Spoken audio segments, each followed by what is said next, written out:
Dollars باہر بھجوائے نہیں ہوئے، جس کے باہر بڑے بڑے محلات اور بینک اکاؤنٹس نہیں ہیں، جس نے یہاں سے منی لانڈرنگ کر کے پیسہ باہر نہیں بھجوایا. پاکستانی سے بات کر رہا ہوں جس کا جینا مرنا پاکستان میں ہے، جس نے پاکستان کے ساتھ اوپر جانا ہے اور پاکستان کے ساتھ ہی نیچے آنا ہے. میں ان سے آج بات کر رہا ہوں کہ دیکھیں،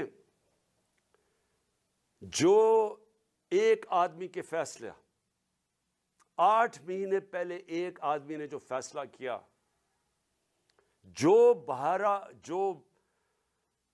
ظلم کیا اس ملک کے اوپر، کوئی دشمن نہیں کر سکتا تھا. ایک گورنمنٹ گرائی. میں یاد کرانا چاہتا ہوں ساری اپنی قوم کو کہ آپ کسی بھی گوگل کر لیں، پاکستان اکنامک سروے دیکھ لیں، کوئی بھی دیکھ لیں کہ جو گورنمنٹ گرائی گئی تھی وہ اس ملک کی تاریخ کے اندر سب سے زیادہ گروتھ ریٹ تھی، یعنی بڑھ رہی تھی، ترقی کر رہی تھی، دولت میں اضافہ ہو رہا تھا. 5.6% اور 6% تیسرے سال 5.7 اور چوتھے سال 6%. یہ سوائے مارشل لاء کے زمانے میں جبکہ امریکی ڈالر آ رہا تھا کیونکہ ہم ان کے حمایتی تھے، کبھی اس طرح کی ملک ترقی نہیں کر رہا تھا جس گورنمنٹ کو گرایا ایک آدمی نے.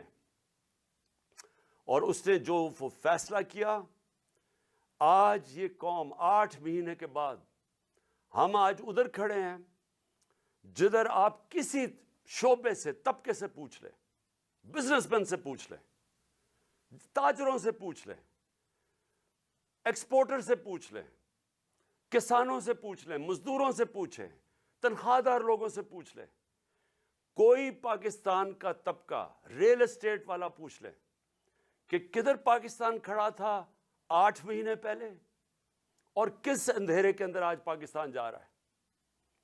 اور ہم کیوں اپنی گورنمنٹ کا سوچ رہے ہیں گرانے کا، اور کیوں ہم یہ ڈیزالو کرنے کا ہم نے کیوں فیصلہ کیا؟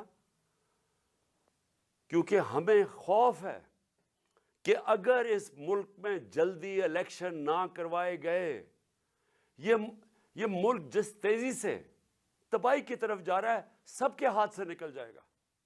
میں آج اپنے سارے اداروں سے بات کر رہا ہوں، اپنی عدلیہ سے، اپنی ملٹری اسٹیبلشمنٹ سے، اپنے بیوروکریٹ سے، میں ہر طبقے سے آج بات کر رہا ہوں کہ یہ عمران خان کی جنگ نہیں ہے، یہ ہم سب کی جنگ ہے.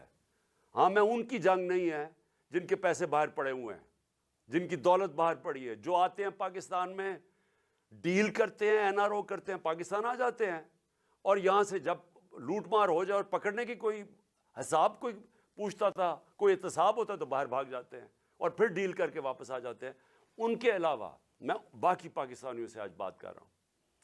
دیکھیں، ہم نے بڑے مشکل 8 مہینے گزارے ہیں. میں نے اس طرح، یہ میں بار بار کہتا ہوں، جو مجھے ایک آدمی نے جس طرح کی دشمنی کی ہے ہمارے ساتھ، ایک آدمی نے جس طرح کی دشمنی کی ہے، میں سمجھتا ہوں کہ میں نے 50 سال سے قوم مجھے جانتی ہے، مجھے کبھی اس طرح کا احساس نہیں ہوا جس طرح کہ ایسے کہ میں کوئی غدار ہوں ملک کا، کوئی ملک دشمن ہوں. اس طرح کی ہمارے پر اور میری پارٹی کہ ہمارا قصور کیا تھا؟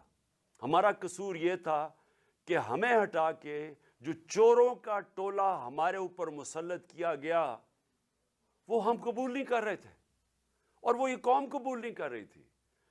واضح ہو گیا کہ قوم ساری آ کے ہمارے ساتھ کھڑی ہو گئی. ہمیں جو برا بھلا بھی کہتے تھے، جب انہوں نے ان چوروں کو دیکھا وہ قوم ہمارے ساتھ آ کے کھڑی ہو گئی. اور اس آدمی کو نظر آ رہا تھا کہ قوم ادھر آ کے کھڑی ہو گئی ہے. بائی الیکشن میں نظر آ رہا تھا، جلسوں میں نظر آ رہا تھا. جب کبھی پاکستان کی قوم اس طرح خود نہیں سڑکوں پہ نکلی جو اس باری ان 8 مہینے میں نکلی ہے، اور بار بار نکلتی گئی. ایک پیغام دے رہی تھی، ساری قوم ایک پیغام دے رہی تھی کہ ہم ان چوروں کے ٹولے کو ہم نہیں قبول کرتے، یہ امپورٹڈ حکومت نامنظور ہے. ساری قوم پیغام دے رہی تھی، اور قوم یہ بھی کہہ رہی تھی کہ دیکھیں ایک ہی طریقہ اس میں سے نکلنے کا، الیکشنز کرواؤ۔ سروے کے مطابق 70% پاکستانیوں نے، آج 70% پاکستانی کہتے ہیں کہ ملک کا مسائل کا حل الیکشنز ہے، صاف اور شفاف الیکشنز۔ لیکن ایک آدمی، اور وہ کون تھا جس کو ارشد شریف شہید کہتا تھا، وہ کون تھا؟ وہ ایک آدمی وہ فیصلہ کر بیٹھا تھا کہ جناب میں نے اس پارٹی کو ختم کرنا ہے، عمران خان کو ختم کرنا ہے، ڈسکوالیفائی کسی طرح کرنا ہے، کیسز کرنے ہیں، میری پارٹی کے اوپر کیسز کرنے ہیں، میرے لوگوں کے اوپر۔ جو شہباز گل سے کیا گیا، جو اعظم سواتی سے کیا گیا، جو جمیل فاروقی، جو ارشد شریف جیسے لوگ، جو یہ سمجھتے تھے کہ ہماری حمایتی ہیں، یا وہ ہمارے لیے لکھ رہے ہیں یا ہمارے لیے بول رہے ہیں، ان سب پہ تشدد کیا گیا۔ سوشل میڈیا کے لوگوں کے اوپر جو کیا گیا، ظلم کیا گیا، اور پھر مجھے آخر میں پلان بنایا گیا کہ مجھے راستے سے ہٹایا جائے۔ جب پتہ چلا کہ کوئی کیس بھی کام نہیں کر رہا، الیکشنز دھاندلی کے باوجود بھی ہم جیت رہے ہیں، تو پھر فیصلہ کیا گیا کہ مجھے مار کے راستے سے ہٹایا جائے۔ تو میرے پاکستانیوں، آج جو ہمارا ملک جس طرف کھڑا ہے، میں آپ کو صرف آخر میں 2-3 چیزیں بتانا چاہتا ہوں۔ ایک کہ معیشت جدھر کھڑی ہے، پاکستان کی ایکسپورٹس گر رہی ہیں، ہمارے دور میں ریکارڈ تھی۔ پاکستان جو باہر سے پیسے ڈالرز بھیجتے تھے، ریمیٹنسز بیرون ملک پاکستانی، وہ گر رہے ہیں۔ پاکستان کی جو ٹیکس کلیکشن ہے وہ کم ہوتی جا رہی ہے، جو ریکارڈ تھی ہمارے دور میں۔ پاکستان کی انڈسٹری، اور انڈسٹری اٹھانا، اتنے سالوں کے بعد ہماری انڈسٹری اوپر آ رہی تھی، اور یہ کرونا کے باوجود انڈسٹری اوپر آ رہی تھی۔ اصل تو نوکریاں انڈسٹری دیتی ہے، اصل تو ایک قوم کی دولت کے اندر اضافہ انڈسٹریز دیتی ہیں۔ اصل ہماری جو بڑی ہیں، ٹیکسٹائل انڈسٹری کی وجہ سے بڑی ہے، تو ہماری انڈسٹری بڑھ رہی تھی۔ آج ہماری انڈسٹری 0 سے نیچے چلی گئی ہے۔ آج فیکٹریاں بند ہو رہی ہیں، آج مزدور بے روزگار ہو رہے ہیں۔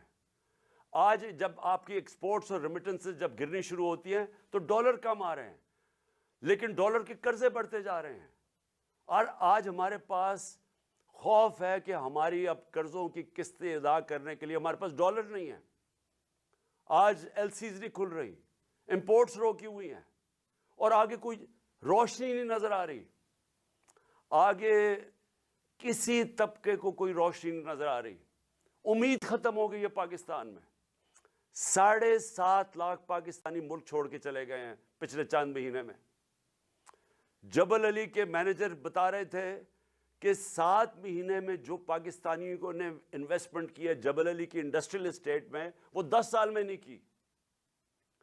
لوگوں کو امید ختم ہو رہی ہے پاکستان میں، اور یہ سب سے خطرناک چیز ہے۔ ایک جب قوم میں امید ختم ہو جائے تو وہ پھر پھٹتی ہے قوم، اور یہ کیونکہ سارے تو نہیں باہر جا سکتے۔ تو مجھے جو اس وقت، میں اپنی ساری جو پھر سے میں بات کرتا ہوں، میں سارے اداروں سے بات کر رہا ہوں، ہر طبقے سے بات کر رہا ہوں، مجھے جو اس وقت کہنا ہے وہ یہ کہ دیکھیں، آج ایک چیز نہیں ہے جو پاکستان کی ان 8 مہینوں میں بہتر ہوئی، جو ایک آدمی کا فیصلہ تھا، ایک چیز بہتر نہیں ہوئی۔ آج ذرا دیکھیں دہشت گردی، پاکستان میں دہشت گردی دیکھیں، ہمارے جب دور میں تقریباً دہشت گردی کنٹرول ہو گئی تھی، ہم نے باڑ لگا دی تھی افغانستان میں، جو ادھر سے دہشت گردی ہوتی تھی۔ پھر جب گورنمنٹ بدلی تو ہماری نئی حکومت سے سب سے بہترین تعلقات تھے افغانستان میں۔ آپ کو پتہ ہے کہ جتنی ایویکویشن جو افغانستان سے ہوئی، وہ پاکستان نے، کیونکہ ہمارے تعلقات اچھے تھے، ہماری وجہ سے کئی لاکھوں لوگ افغانستان سے ایویکویٹ ہو کے گئے۔ مجھے دنیا کے بڑے بڑے پرائم منسٹرز نے، یورپین پرائم منسٹرز نے، کینیڈین پرائم منسٹرز نے میرا شکریہ ادا کیا کہ ہم نے پاکستان نے ان کی مدد کی افغانستان سے لوگ نکالنے کے لیے. ہم وہ گورنمنٹ تھی جو سب سے قریب تھے افغانستان سے, جو موقع ہمیں ملا کہ جو افغانستان سے دہشت گردی آتی تھی, کیونکہ اب ایک ایسی حکومت آ گئی جس سے ہمارے تعلقات اچھے ہیں, ہم روک سکتے تھے. آج کیا ہے؟ آج دہشت گردی جو بڑھتی جا رہی ہے, پہلے ملاکنڈ کے اندر, وزیرستان کے بارڈر ایریاز پہ, پھر یہ جو بنو میں ہوا ہے. اور میں آج اپنی ساری قوم کی طرف سے زرار کمپنی کے کمانڈوز کو سلام پیش کرتا ہوں کہ آپ نے اپنی جان کی پرواہ نہیں کی ہماری حفاظت کرنے کے لیے. لیکن میں سوال یہ پوچھتا ہوں کہ کدھر ہے ہماری فورن پالیسی؟ جو فورن منسٹر بنایا گیا ہے وہ اب تک $2.25 ارب خرچ کر چکا ہے اپنے دوروں پہ. مجھے بتایا اس کا پاکستان کو کیا فائدہ ہوا؟